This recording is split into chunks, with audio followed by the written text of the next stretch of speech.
Welcome to the realm of magic and mystery, classic horror and sci-fi. You are now entering the House of the Unusual podcast with your hosts, Eddie and Joe. Welcome once again to the House of the Unusual podcast. I'm your host, Joe Pavlansky. With me, as always, is the maestro and owner of House of the Unusual, Eddie Guevara. Today's guests, they really don't need any introduction. These guys have been on here many a times, and you guys know them very well. We have the horror magician Chuck Caputo and publisher Dave Haversat. Gentlemen, welcome to the podcast once again, and thanks for joining us. Hello. Hey, guys. Hey, Joe. Glad to have you guys on here. And before we get started, just a few quick announcements for everybody out there. Head over to houseoftheunusual.com and check us out. We got a ton of videos. We have a free mailing list and a free form that you could sign up for and join in some very good conversations there. We got some members posting a lot of cool pictures on there of their collection or, some items that they might be looking for.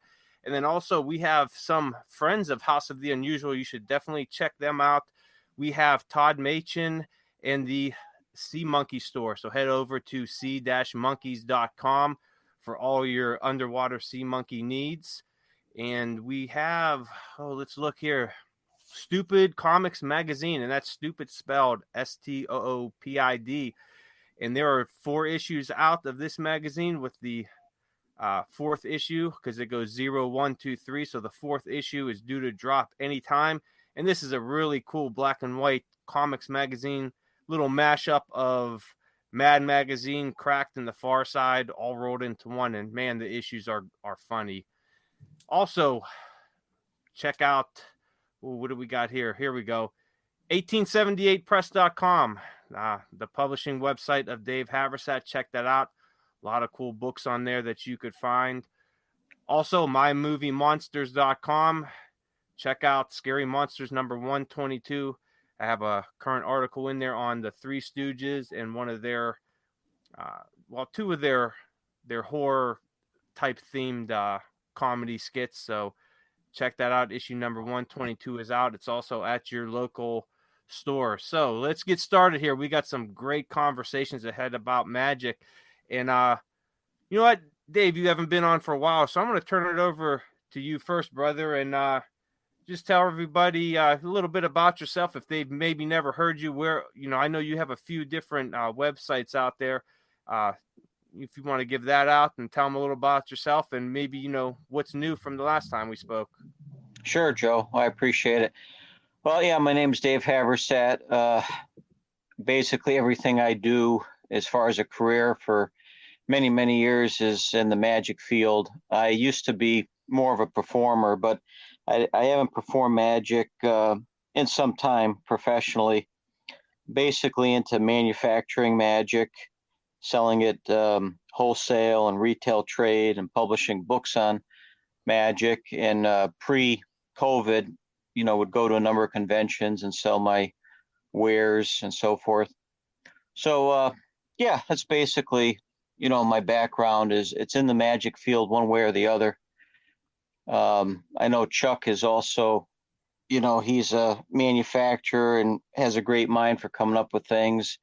He's probably done a heck of a lot more shows than I have done, but I'm basically all about making tricks and selling them to amateurs and professionals alike.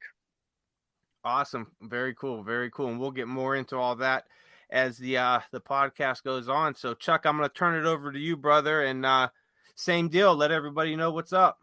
All right. Hey, it's always a pleasure coming on here. I enjoy coming on here, and I enjoy talking to Dave. I mean, he's a very knowledgeable guy. He's like a walking encyclopedia, So Dave, it's always good to talk to you. But yes, my name is Chuck Caputo, and I'm a professor in Pittsburgh, Pennsylvania. I've been doing it for about 38 years professionally, and I travel throughout the tri-state area, and yeah, I mean, I do all occasions, adults, kids, and I do create magic effects, which I've sold them worldwide. And yeah, so we're getting all ready to go with the product line with Eddie, and I'm excited. One thing that might appeal to Dave, one effect, Dave, is the haunted Houdini letter. It's a really cool effect that I put together.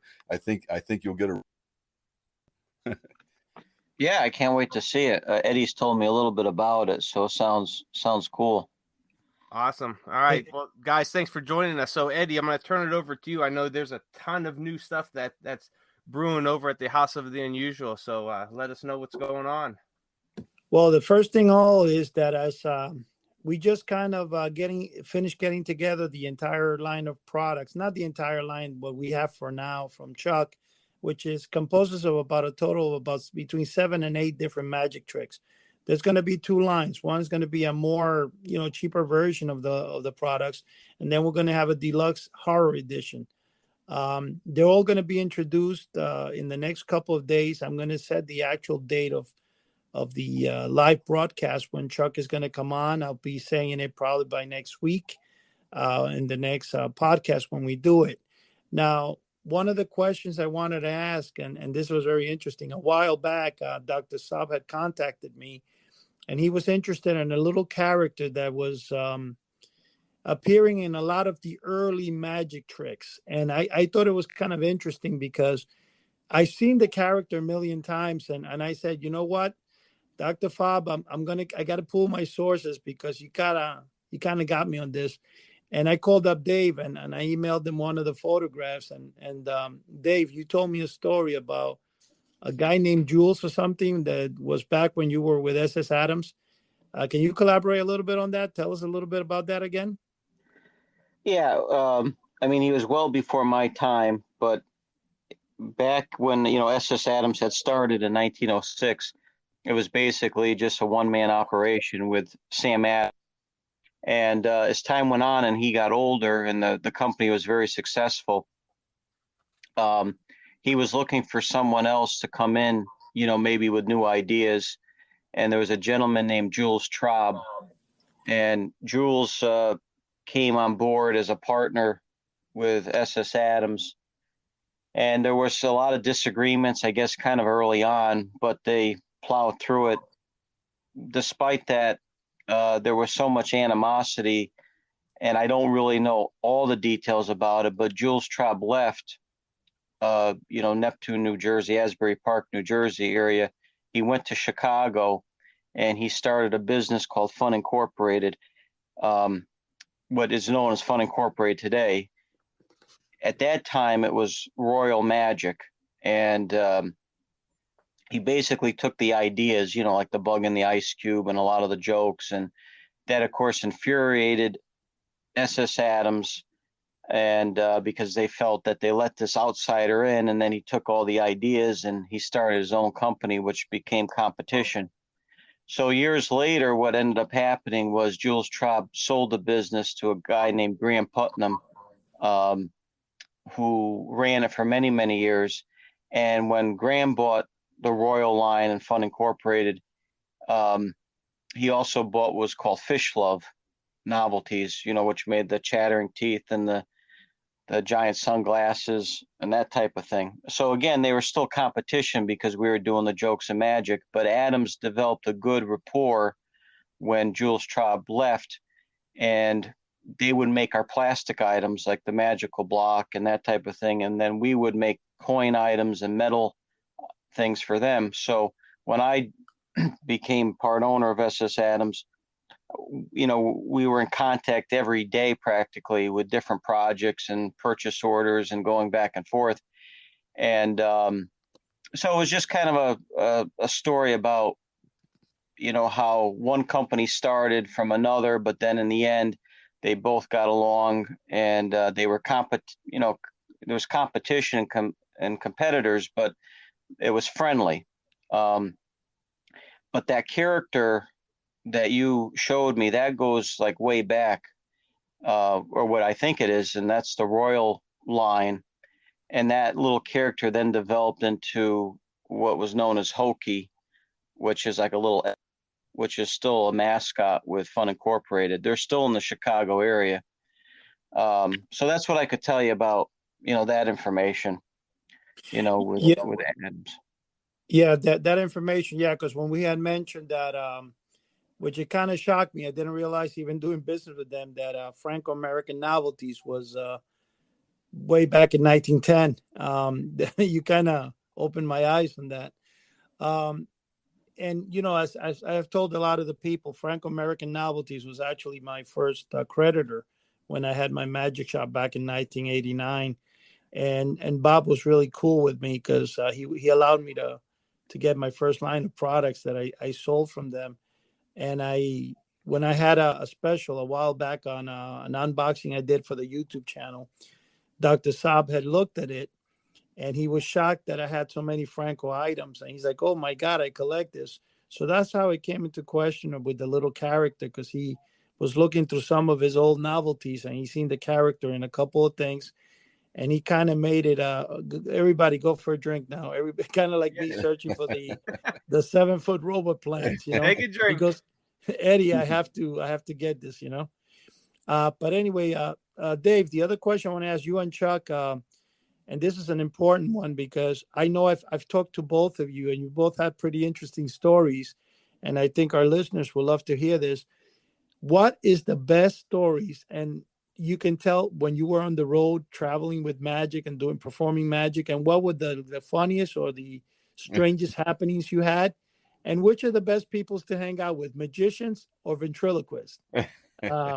I guess we can start with whichever one of you guys want to start. Go ahead, Dave. How about Dave?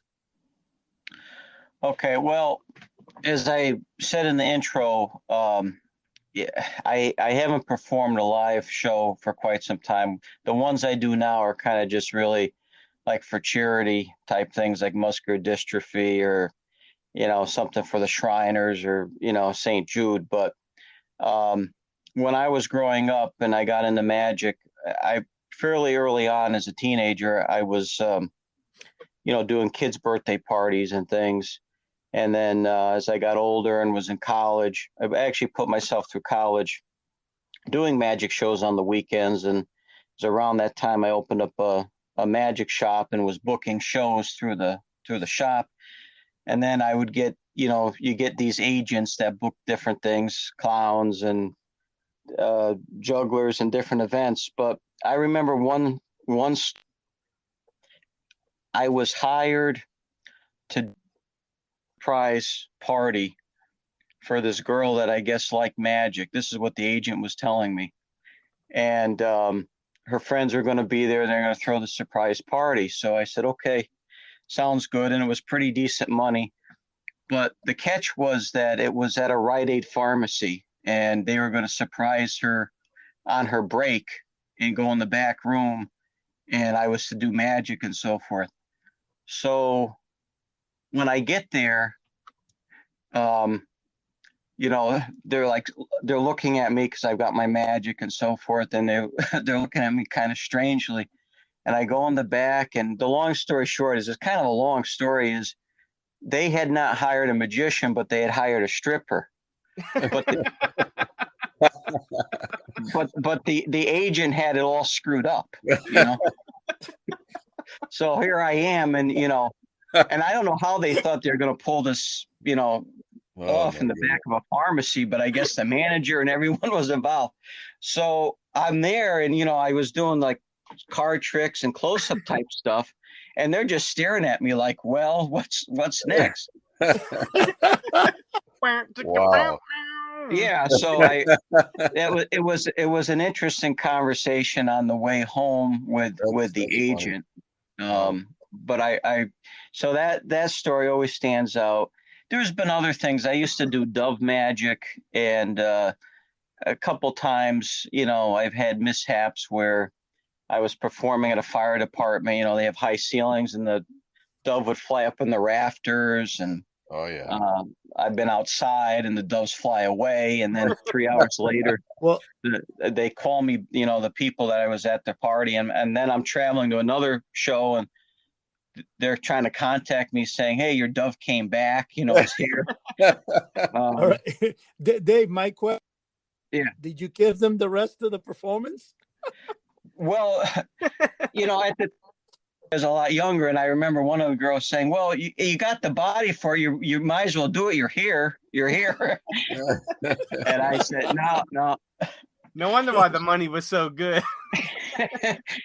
And there's been other experiences. I would help an elderly magician who was somewhat of a mentor. He was part of our magic club, and when you're in a magic fraternity, most people are either in the Society of American Magicians or the International Brotherhood of Magicians, and I belong to both. And there was a gentleman there who was a lot older, and I would help him do shows. He carried around big equipment to do small kid shows. And he was hired to do like a bicentennial event, and there was thousands of people in the street, and they closed off the street, and he was up on the stage. I'm helping him.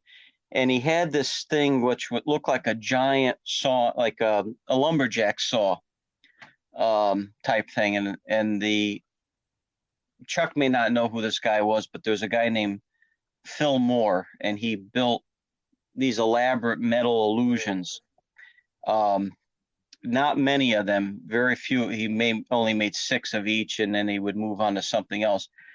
But I'll never forget, there was this woman that came up, and it's not a stooge or anything like that.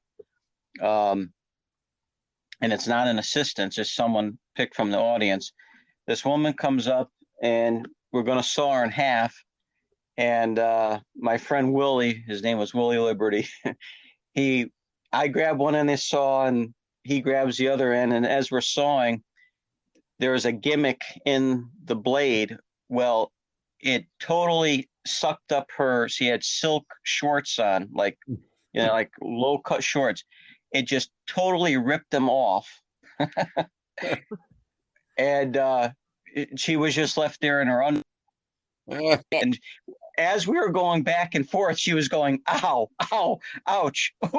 And of course, the audience is laughing. They're thinking that's part of the thing, but the gimmick was really pinching her skin. So, I've had, a lot of great shows and so forth, and I really enjoyed it. But the stripper one probably takes the cake. Oh, man. Yeah. Well, I would definitely say so. That would be quite a shock. Yeah, I'm sure. But I mean, like I said, I'm sure Dave said, "Wow, man, with the money I'm going to be making in magic, who needs to do anything else?" No? Oh, wow. Well, what about you, Chuck? What do you got? Oh man, I tell you what, that stripper one's pretty funny. Most of Dave's stuff's got some pretty funny stuff. Mine are kind of bizarre, the things that stand. But the one thing I would like to mention, exactly what Dave said. You know what? Throughout the years, I've performed a lot for the Children's Hospital here in Pittsburgh, and for kids that are terminally ill, and that's very, very gratifying. You know what? I'm very honored to do that, and it just that's like that's what magic's all about. When you bring a smile to a child's face. But there's a couple things that stand out, guys. One is a haunted nunnery that I did. This was shortly after I was married. We were married in 1992, and our first child, Michael, was just a baby. And so basically, I had a call maybe about 2 days before the show from a supposed nun. It was a very old woman that said, would like to hire you for a magic show. And so I said, okay. So I wrote down the information and so forth. And that date was open. That time slot was open. I think it was a Friday or a Saturday evening, actually toward dusk, where the sun was just going down. And so I really didn't have a chance to confirm this because it was only like a day or two before. So I followed her directions, and this is pre GPS. So I just followed her directions, and I went into this parking lot, literally in the middle of nowhere. Okay, it was a fall evening, sometime in October. There was leaves blowing around, and I went in these big iron gates. I drove in this huge, and I went to the building where she said to go. It was a big, old stone building, and it had the iconic door knockers, with like a lion's head on it. And I said, "What is going on here?" And so I knocked at the door. It was a loud thud. Just waited there. Yeah, I was wondering what is going on. I said, is this a hoax? What am I going to get the blood sucked out of me? I don't know what's going on, and and then about maybe 2 minutes later, the big door opens up. It was a big wooden door with a loud creak, just like you'd see in the movies. And this nice little old lady was standing there. And so she said, "Oh, you must be the magician." I said, "Yes, yes, I am." And so I was glad that it wasn't. So she said that, yeah, would like to see magic. We're a bunch of retired nuns. And yeah, so I said, okay. I said, well, show me where to set up. So I went inside. I followed her to a room off to the side somewhere, and I set all my magic stuff up. I bring a lot of tables and stands, a lot of pretty cool stuff. And then about they all started piling in. They were very, very nice. They were sweet, sweet little old ladies, and they loved magic. I mean, they to be a really good story, but it was really strange. I mean, that was one of the strangest things.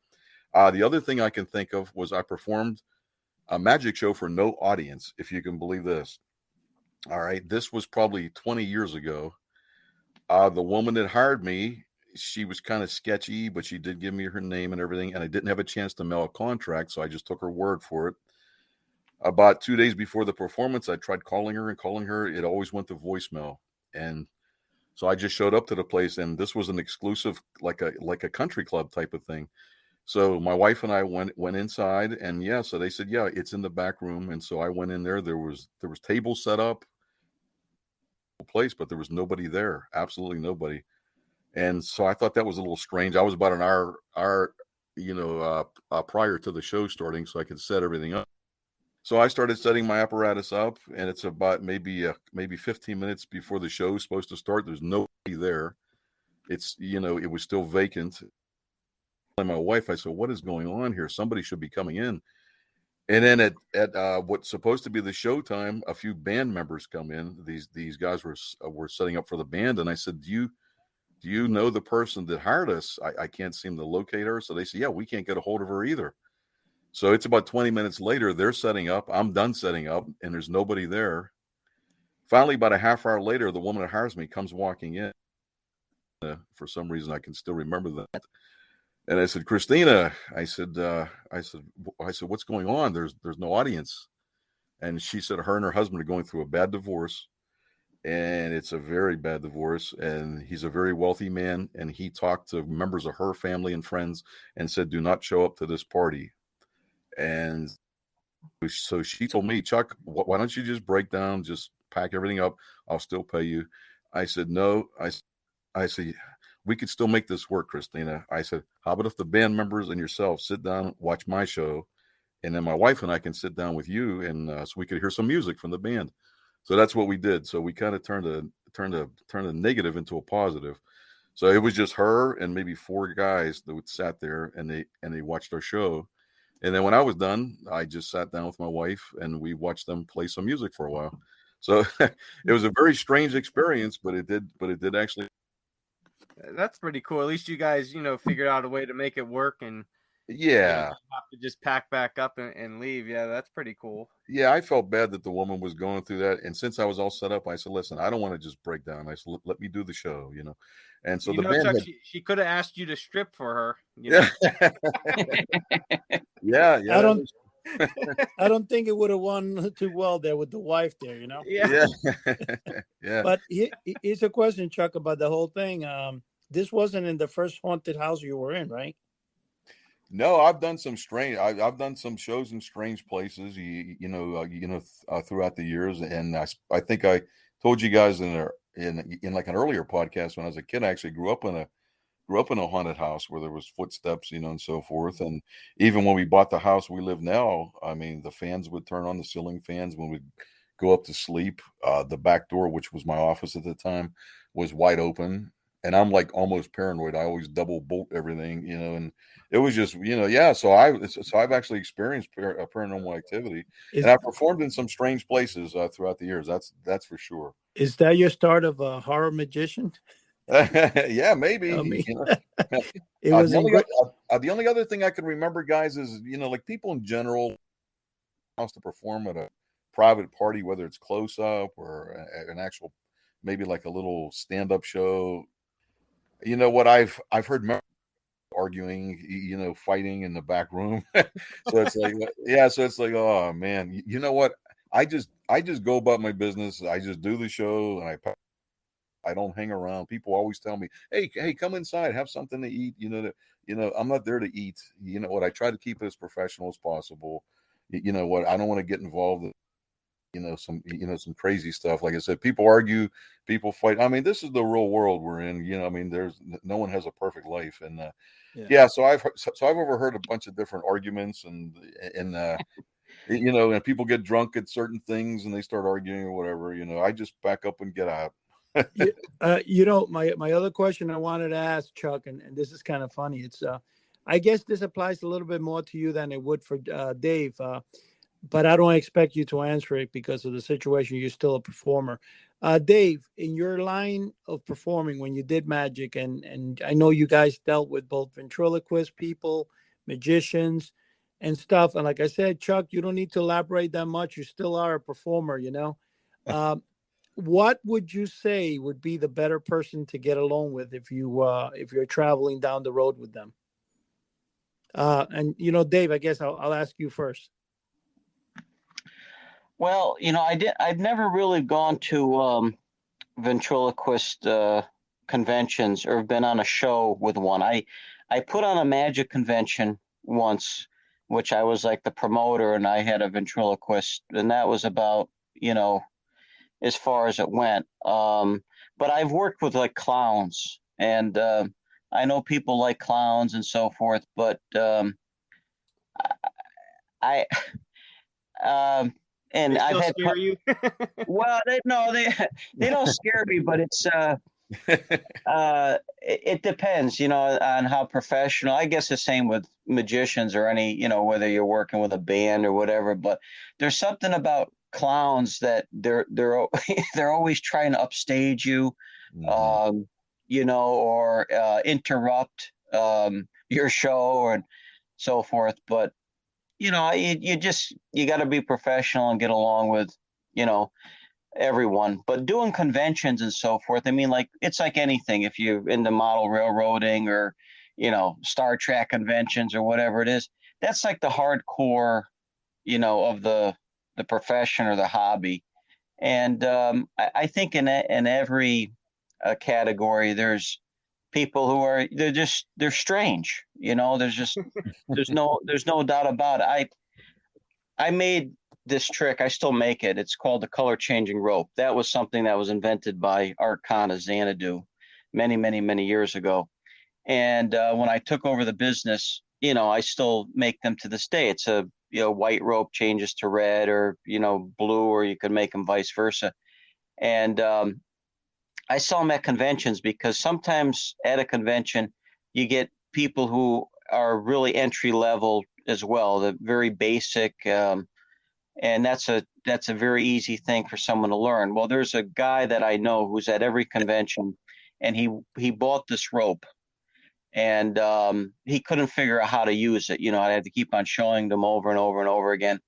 Well, a year passes, and I'm at the same convention, and as soon as the doors open, the guy makes a beeline over to the thing, and he goes, "I still can't figure this out. You got to show him." And here I'm thinking I'm going to make big bucks. I'm going to get a new rush of people.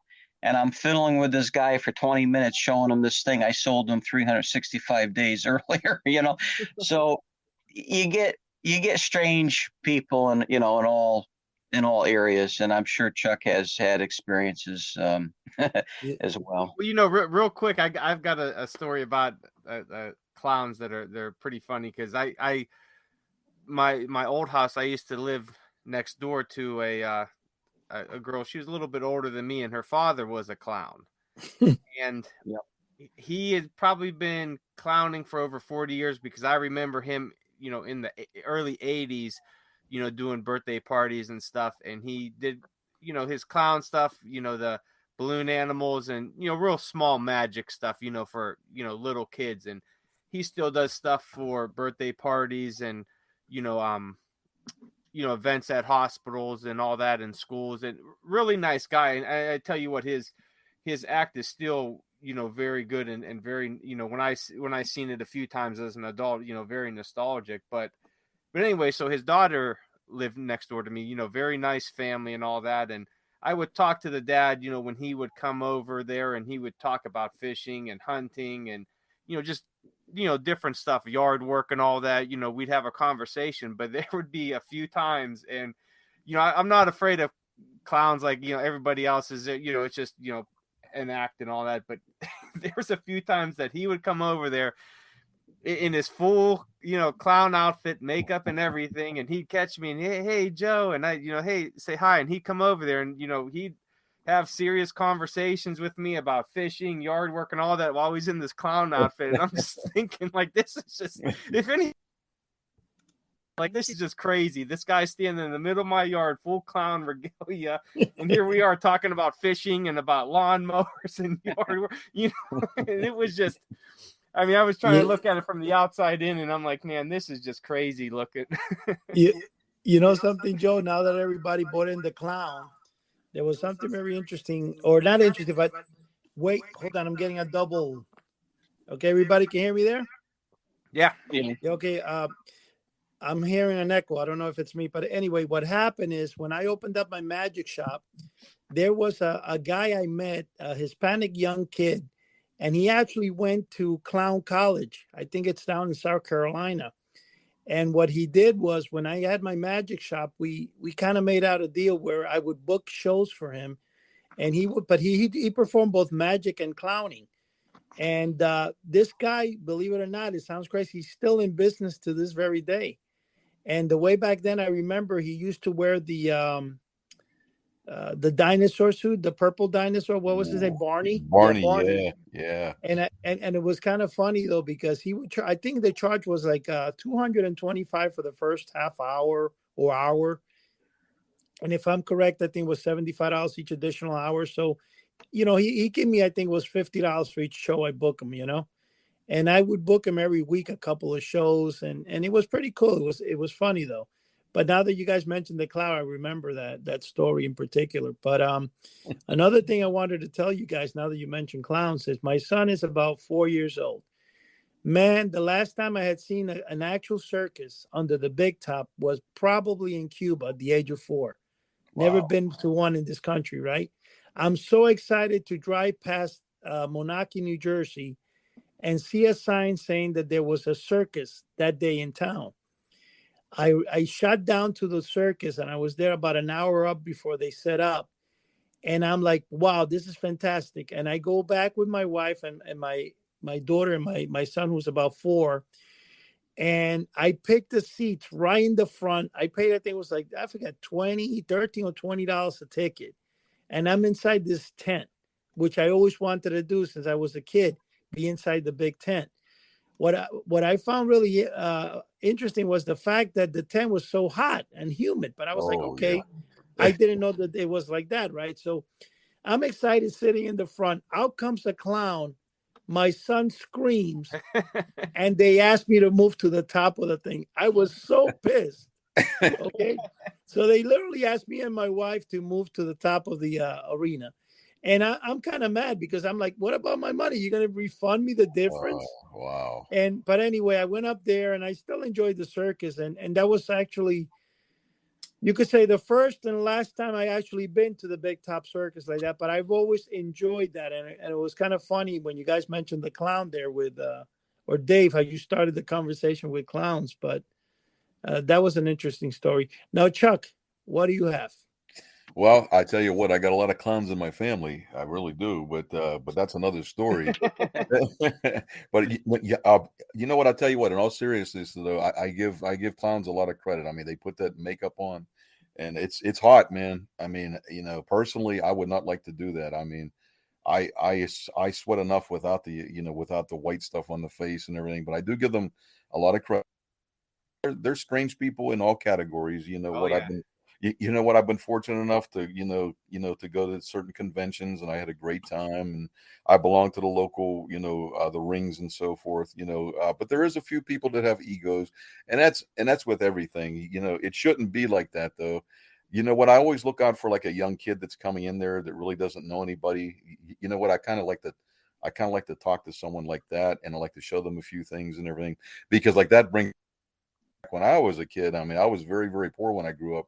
You know what? You know what? I could barely afford a deck of playing cards when I was a kid. So I would have really appreciated, like an old coming up talking to me, and so forth.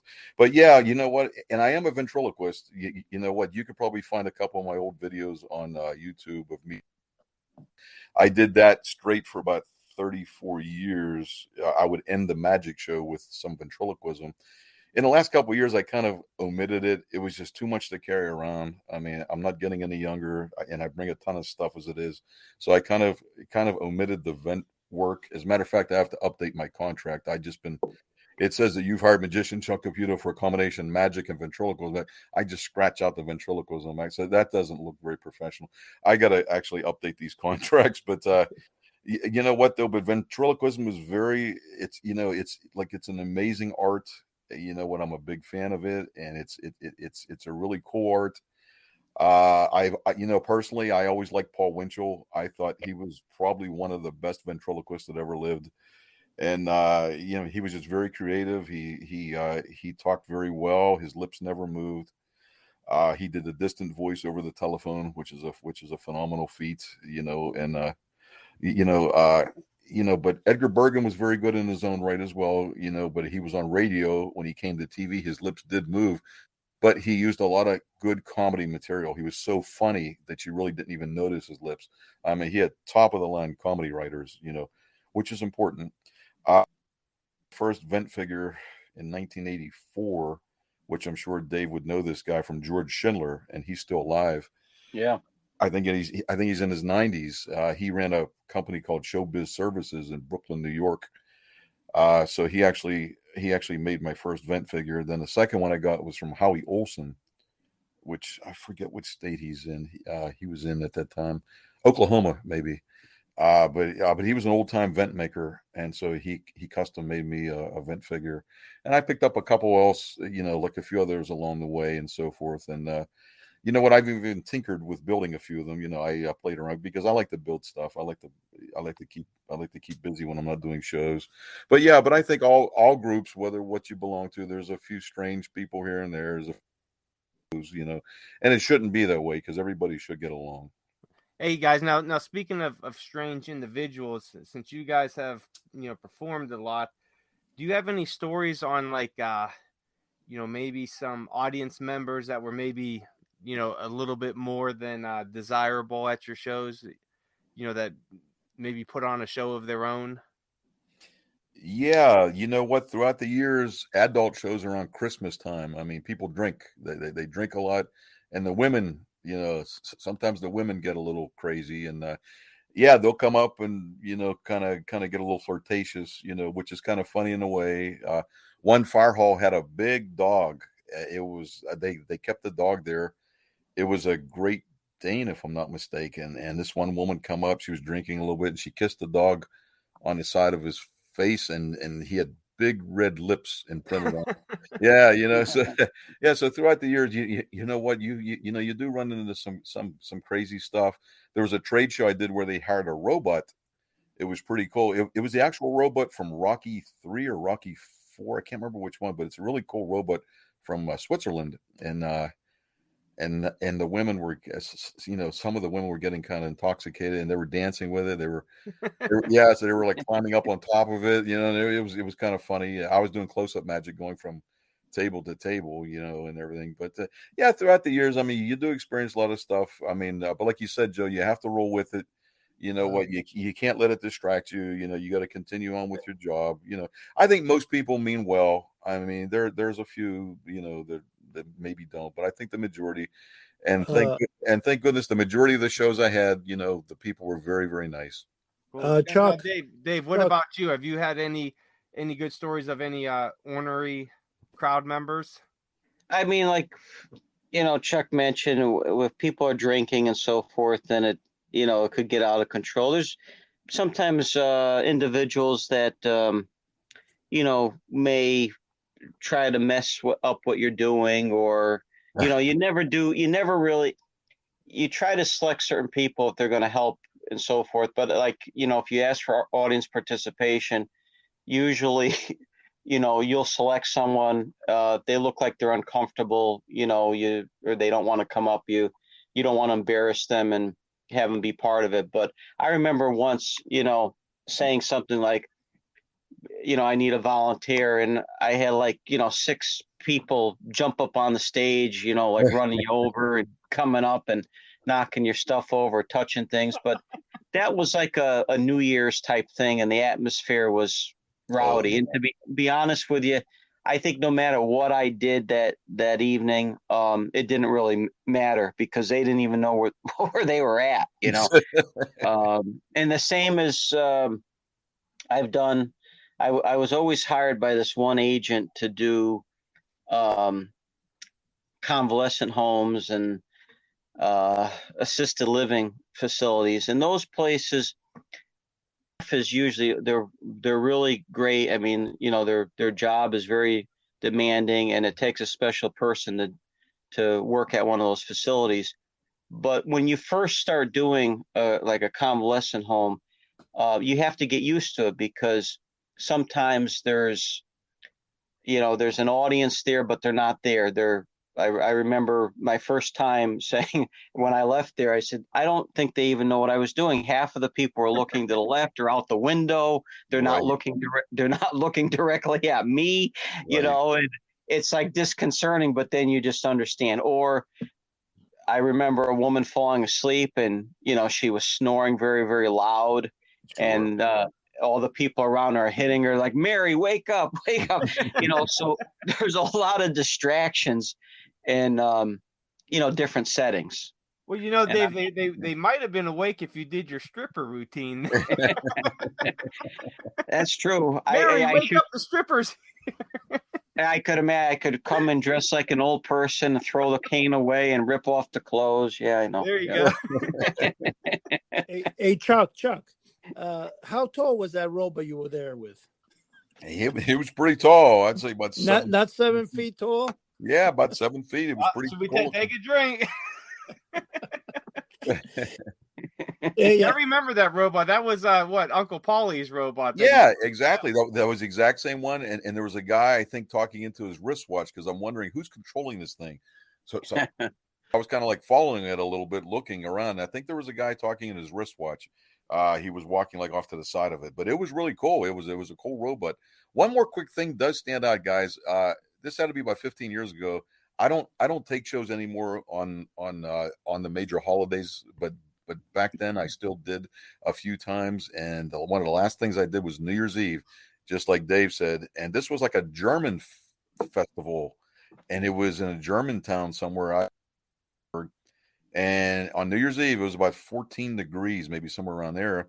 So my wife and I pull up. It was just getting dark, and so the guy greeted me that hired me, and I said, "Okay, where do you want me to set up at?" He said, "Right here, outside on the stage in 14-degree weather." I said, "What? You got to be kidding me!" I said, "You know what? When it comes to this business, you can't assume anything. I just assume they're going to have something indoors. You can't assume anything." But German band playing on the stage. I mean, these guys had lighter hosen on, and they're playing the squeeze boxes. And so I asked the guys in the back, I said, "Listen, can you move up a little bit? I could at least use part of the stage to set up on." And they said, "No." They told me no. I said, "You got to be kidding me." So I had to set up on the ground in the parking lot, put all my tables in there. I'm freezing. I'm like shaking. I'm shivering. So my wife was in the van. We had a van at that time, and she had the rabbit and the dove, and she had it nice and warm in there. And I said, "I am so cold. I don't know how this is going to work. I'm shivering." So finally, when these guys got done playing their German music, I went up on stage. I carried my stuff up, and I could tell the magic apparatus was almost frozen. I mean, it just wasn't going to work. And I told the audience, I said, "Listen," I said, I'm freezing up here." I said, "There's a good chance a lot of this stuff just isn't going to work." And sure as heck, when I started the show, stuff was sticking. It just wasn't up to par, But that was really strange, and so I couldn't wait to get in that van. I packed my stuff up. I drove home, and at that time, I think the Sci-Fi Channel still has Twilight Zones on. I'm a big Twilight Zone fan. So we came home. I said, "I want to watch Twilight Zone." I had the kibasi in the crock pot. I was all set, man. I said, I want I want to warm up, watch Twilight Zones, and just take it easy. And that's exactly what I did. One of the things that Chuck mentioned earlier about the going to the entertain for the nuns and going up to the door and so forth, it reminded me of a story where a gentleman hired me to do magic for his fiancée, but basically what he wanted me to do was produce a ring, and he was going to propose. He's going to take the ring and propose. And I remember being very uncomfortable because of the instructions that he gave me. It was in the fall, like around October. Remember, it was in New Haven, Connecticut. And he gave me the address. And of course, in the fall, it gets dark around 4:30. And I was to be there like at 8 o'clock at night. And he lived in a 2-family home, or lived upstairs or something. And he said, well, what you're going to do is, park on the street. You're going to go through the yard. You're going to go around the corner. You're going to see a dumpster there. You're going to go through this door. You're going to go up 2 flights of stairs. You're going to go. And I said, okay. And where are you guys going to be? Well, we're going to be having a candlelight dinner in the dining room. And I remember going through all these motions and saying, I feel like I'm being set up here. Like I'm coming into this house, and it was pitch black. And he says, yeah, you're going to walk in the kitchen. The back door will be open. I don't know who this person is. And I took the gig. And I remember opening up, like, the swinging doors, like in the kitchen, and they're sitting there, the both of, like at a candlelight dinner, there's like one candle. And I felt like it was like that opening scene in Creepshow, and she must have been tipped off because, if you're having dinner and this guy just burst out through your kitchen, say, what the hell is going on? But I produced the ring, and I forgot what I did, if I used like flash papers, where there's like a burst of light and so forth. And then he took the ring, and then I got the hell out of there. But I just remember how strange, I would never do that today, because if I was in the wrong house, walking around, a shop. But when I think back, I said, boy, that was kind of stupid, but it was an airy thing. And once I was already into it, there was like no turning back, because I didn't want to disappoint him. Exactly. But yeah. Man, those are some crazy stories, but I still cannot get over the stripper story, man. Yeah. Dave's stuff is all funny. Mine is bizarre or just crazy. Oh, that's great. I tell you what, though, Chuck, I would have. Now, going back to the nun story, did you do horror magic for them, or what kind of magic was that? Because I would think with some nuns doing horror magic, wouldn't that be kind of weird with them? Yeah, no, it was pretty much standard magic. I think I did a rising cards where the card rose out of the pack, but that was about it. Yeah, no, I kept it pretty benign, and I tell you what, they were great people. But the thing that Dave just mentioned about the ring, I had one time. It was a country club out here in Pittsburgh, and they closed since then. But it was a beautiful country club, and a guy hired me 30 years ago. He for the exact same thing. He met me in the lobby, and he actually gave me the ring. I mean, man, is that trusting by today's standards? I mean, yeah, really. Yeah. So he actually gave me a ring, and I'm kind of thinking, oh man, I hope. I hope no stones drop out of this or anything. But I did a sponge ball routine, and I put the sponge ball in her hand, and I thumb palmed the sponge ball, and I dropped the ring in her hand up. The ring appeared, and so she started crying, and stuff like that. But and probably about 10 years later, they were at another show that I did, and they come up to me and they said, we were the ones at the country club. I said, wow, that's great. I said, so everything's working out. They said, yeah. So that had a nice ending. And but yeah, I did the exact same thing, but it wasn't through a dark house or anything. It was at a country club. Well, yeah. Pretty cool. Now, have either of you guys done like children's birthday parties or events at like a middle school or anything? Oh, absolutely. Sure. Yeah. Now, how are those audiences compared to the adult audiences? Are they pretty well behaved, or they get kind of? Well, I could tell you from my experience, kids are very honest. I mean, you know what? You have to be flawless. If they see if a scarf is supposed to vanish and they see it hanging out of your sleeve or something, they're going to say, "Hey, there it goes right there." So you have to be, you have to be a perfectionist. And kids will take advantage if you let them. I mean, I always nip it in the bud. If there's an unruly kid, I say, "Hey, sit down. Quiet. Watch the show." I just fire off with them immediately. What I'm kind of strict when it comes to that stuff. If you let one kid get out of hand, it'll spread. It'll spread and it'll contaminate the whole audience, and they'll all take advantage of you. You know what? So I kind of get smart with them a little bit, and it kind of keeps them under control. But the vast majority have been fine. But there are a few kids that can be unruly, but you have to nip it in the bud. Yeah. I asked that because I remember back in, the 80s and early 90s when middle school birthday parties, it was really big to have. Usually you had a clown there that did some type of magic, or if it was a school, you had some type of magic. And I just remember everybody was just, eyes glued to the person, and everybody, you could have probably heard a pin drop because we were just so, there was no internet or nothing. So, we only got to see this once in a while, unless the circus came into town, then you would see a little bit of magic there, but that would be maybe once or twice a year. So Absolutely. I was just, wonder how today's audience of kids, because their attention span so limited, how they would compare to you know what, I think years ago when the Masked Magician revealed a lot of stuff, there were, most kids had an attitude. They would before I even began, they'd say, "Oh, I know how all your stuff is done. I watched the Masked Magician."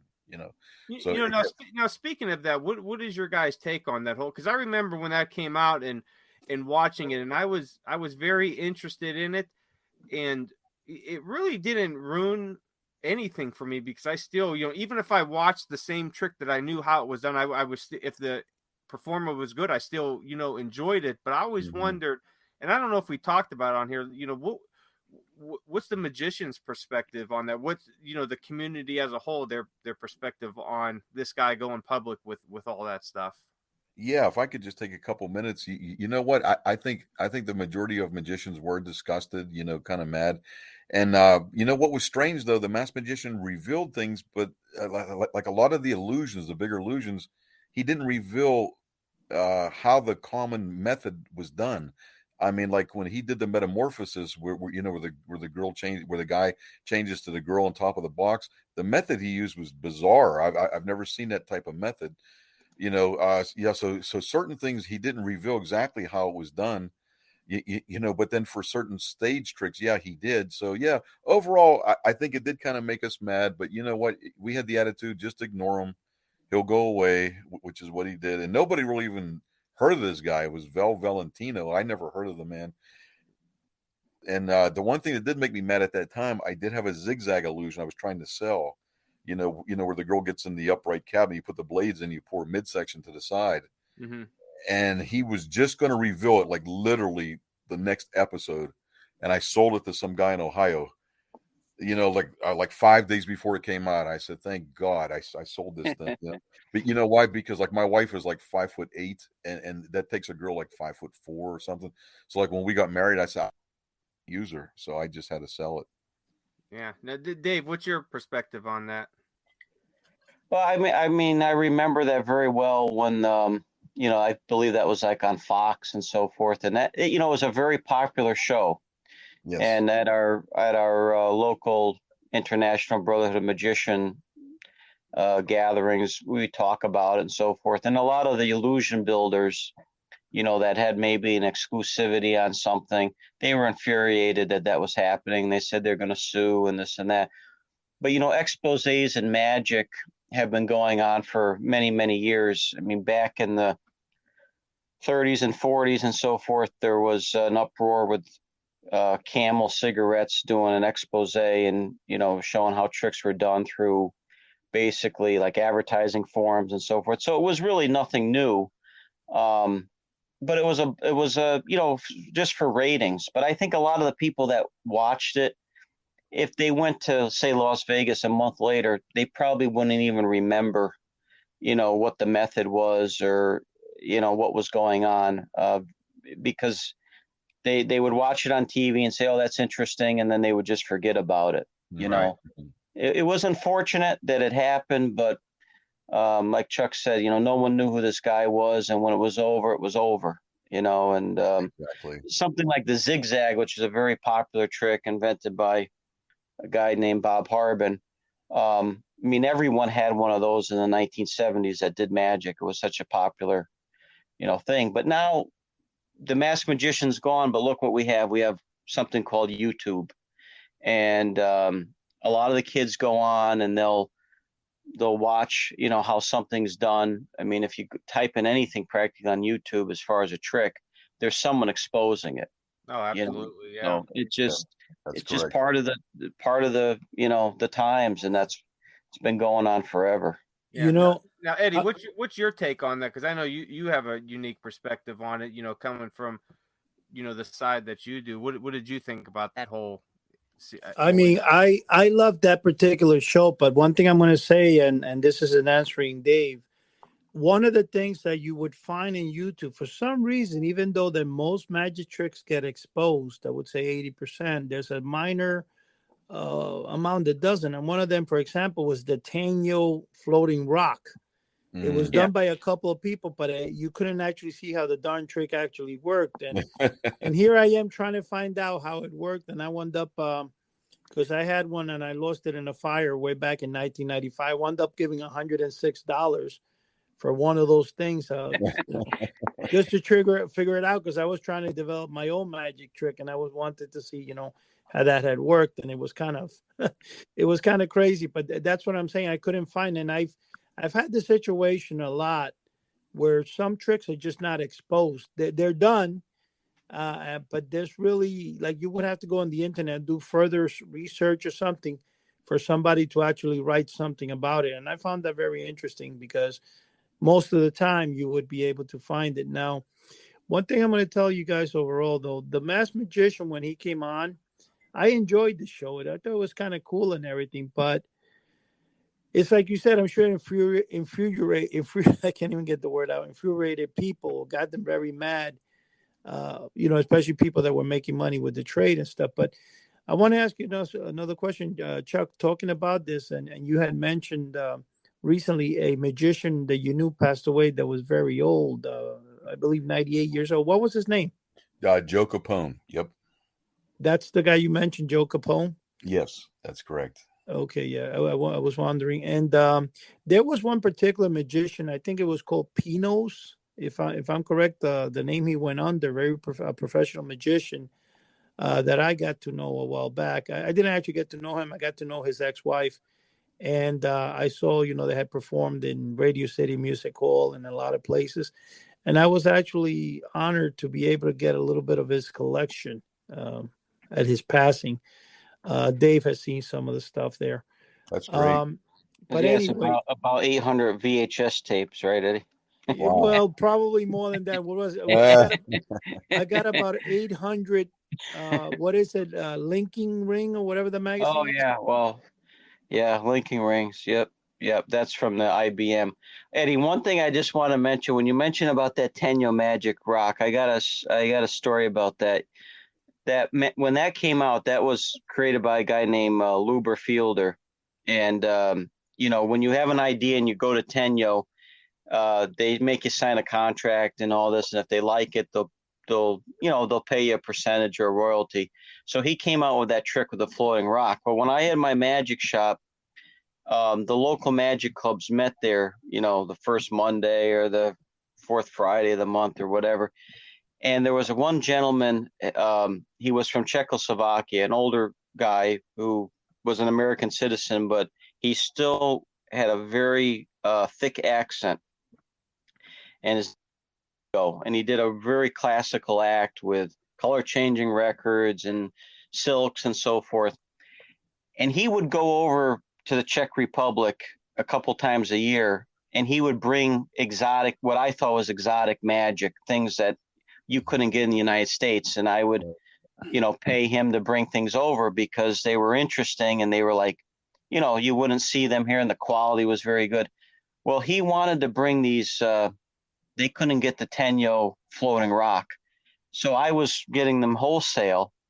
And I remember before he left, they were in this plastic packaging. He says, well, I got to bring this and this over to check. I got to fit all this in my suitcase. So we dismantled all the packaging and put the rocks, it's like really this like plastic rock, into a suitcase. And he was bringing other things he wanted to bring over there. And I said, okay, we'll trade for this and you'll bring back stuff for me. Well, he went through JFK. He got detained because when they ran his luggage and stuff through the scanners, the way, I don't want to expose the trick, but it's a rock that basically floats on a platform. Well, it involves like a plastic type of a piston and springs and so forth concealed inside of this rock. Well, when he was bringing like 85 of them or over there. When they ran his luggage through, it came up, if you could picture like on a screen, these rocks or these objects that look like rocks with all these metal springs inside. Hey guys, I hate to bust in now, but we are about 30 seconds over our time here, so we're going to have to wrap it up here very quickly. So Chuck, Dave, I want to thank you guys again for coming on, and you guys will definitely, have to join us again. And I'm sure there's plenty more stories. So thanks again for joining us, everybody out there. That was fun. Thank you guys. Everybody out there in podcast land, thanks again for joining us. Like and subscribe to us on our YouTube channel and any of your favorite platforms that you listen to our show. So thanks everybody, and good night. Okay. Good night. God bless. God bless, bro.